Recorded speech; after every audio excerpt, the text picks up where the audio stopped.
di Madura, di Semenep itu berdebat dengan Isur Ramli, yang itu tokoh NU itu. Saya pernah berdebat dengan dia. Saya itu diundang tanpa diberitahu, dijebak, disediakan video. Sampai sekarang nggak berani menyebarkan videonya, Pak. Nggak berani menyebarkan videonya karena saya bantah semua tuduhan-tuduhan fitnah dia. Bismillahirrahmanirrahim. Assalamualaikum warahmatullahi wabarakatuh. Alhamdulillah, fa inna ahsanal kalami kalamullah, wa khairul huda huda Muhammad sallallahu alaihi wasallam, wa syarrul umuri muhdatsatuha, fa inna kulla muhdatsatin bid'ah, wa kulla bid'atin dhalalah, wa kulla dhalalatin finnar. Miris, ngeri, dan sungguh sangat tidak beradab ya bila seorang ustadz itu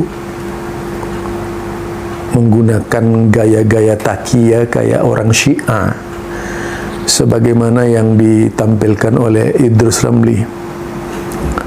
Saya yakin kalau ada pertemuan Idrus Ramli lagi dengan Ali Misri, pasti dia kabur terbirit-birit. Karena dari cara-caranya itu sangat fasik itu Idrus Ramli. Kalau dia menuduh Wahabi itu Yahudi, ini lebih dari Yahudi, fasik, zalim, menzalimi seseorang, menjebak ustadz, maunya mengalahkan Ali Misri, ternyata kalah. Benar-benar sebuah kemunafikan yang dikemas dengan dakwah-dakwah agama, padahal memang tujuannya ingin bikin malu orang lain. Ternyata dia sendiri yang tidak berani menampakkan videonya ya. Bahkan videonya sampai sekarang ini entah dibuang kemana oleh timnya Idrus Ramli. Yang jelas tidak jantan dan tidak gentleman. Mainnya juga jebak-jebakan, kayak jebak tikus saja gitu. Yang jelas ini adalah bukan gaya-gaya manusiawi yang normal otaknya, tapi memang tidak normal otaknya Idrus Ramli itu. Apalagi kalau melihat dari ucapan-ucapannya ya, karena memang dididik oleh gurunya untuk berzikir anti Wahabi, Wahabi jahat, Wahabi Yahudi dan sebagainya. Itu ajaran gurunya. Kalau bukan ajaran gurunya nggak mungkin begitu. Kan dia sendiri yang mengatakan kalau mengumpat, kalau menghina, memfitnah itu dapat pahala luar biasa. Kalau yang dihina itu adalah Wahabi. Ini Aswaja yang sekarang ini begini, asli warisan Jawa.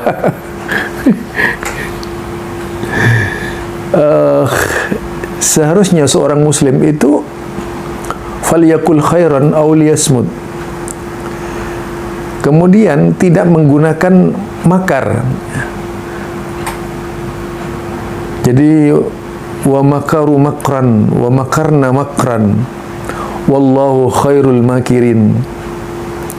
Jadi Idrus Ramli itu ingin melakukan tipu daya terhadap Ali Misri, tetapi Allah menunjukkan kekuasaannya. Ternyata Idrus Ramli itu dengan timnya sembunyi ya, artinya menyembunyikan fakta yang sebenarnya, karena dijawab tuntas oleh Ali Misri. Bayangkan dia datang ke daerah saya Sumeneb, Sumeneb enggak tanggung-tanggung, Sumeneb lagi yang waduh memalukan ya. Dia itu rupanya apa ya,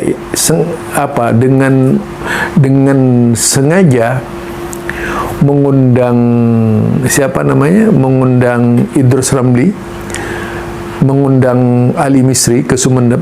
Mungkin undangannya baik gitu, disuruh ceramah dan sebagainya gitu. Tahu-tahu sampai di sana dijebak ya, ada video segala, pakai semacam CCTV itu. Ini kan kebiasaan orang-orang munafik yang seperti ini. Kalau bukan orang munafik tidak akan melakukan gaya-gaya yang seperti ini, main tipu-tipu ya. Masa Aswaja kayak gitu? Apa memang Aswaja dididik untuk menipu orang lain? Kan tidak gitu ya.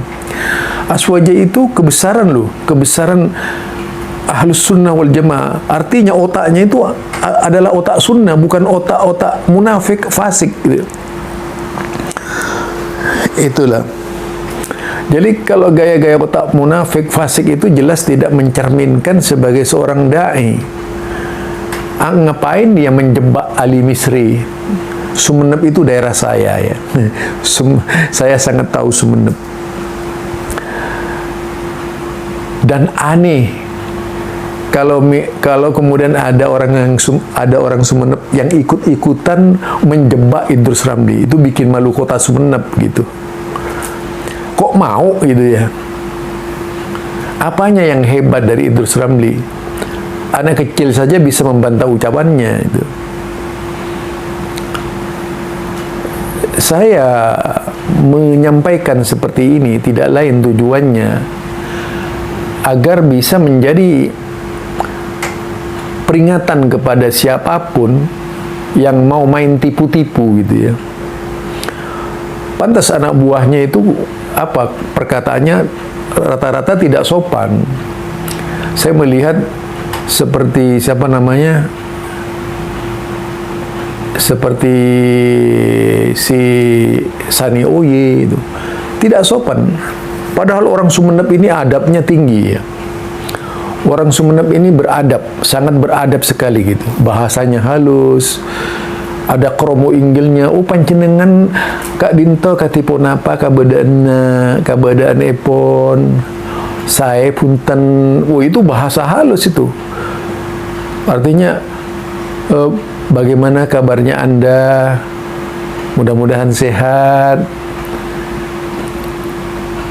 Jadi bahasanya itu kalau ada tingkat bahasa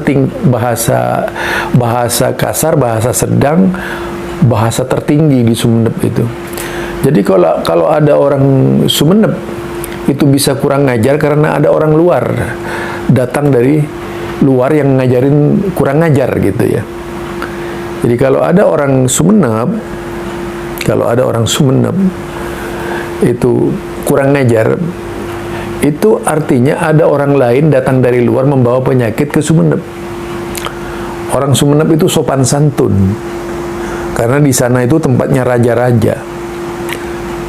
Tapi kalau kemudian Idrus Ramli datang ke sana, itu kan ngaco itu. Bahasanya saja seperti itu, tidak mencerminkan seorang kiai ya. Seorang kiai itu adabnya tinggi. Orang yang menganggap dia kiai itu tentunya perlu banyak magang dulu gitu ya. Karena tidak mungkinlah seorang kiai. Saya tahu kiai-kiai di Sumenep ini adabnya Masya Allah luar biasa. Saya sangat mengenal tokoh-tokoh di Sumenep, kiai-kiai di Sumenep. Adabnya itu luar biasa. Mulai dari Kiai Musfik, Kiai Gulu-Gulu, Kiai Karai itu, Kiai Lenteng, saya kenal semua itu. Kiai Buluto, itu adab-adab seluruhnya. Kok bisa kemudian Idrus Ramli masuk ke sana? Mungkin orang-orang di sana itu mengenal Idrus Ramli seolah berlaga adab mungkin. Faktanya, dulu Sumenep itu walaupun ada debat-debat Wahabi ya, setahu saya pernah terjadi diskusi di Sumenep ini, terjadi diskusi di daerah sepanjang Buluto, Serat Tengah, Serat Timur tahun 90-an tuh ya. Tahun 90-an pakai intercom, masih belum ada internet ya. Belum ada internet, pakai intercom itu. Sebelum tahun 90 pakai intercom. Nah, kami terlibat perdebatan dengan putra-putra kiai, tapi sopan-sopan semua bahasanya itu. Tidak ada bahasa-bahasa yang kotor seperti yang dilontarkan oleh Idrus Ramli. Idrus Ramli ini kotornya luar biasa. Jadi kalau ada masuk ke Kabupaten Sumenep orang luar, itu yang akan mempengaruhi orang Sumenep. Karena kalau dilihat Sumenep ini dari keturunan raja-raja, memang orangnya beradab.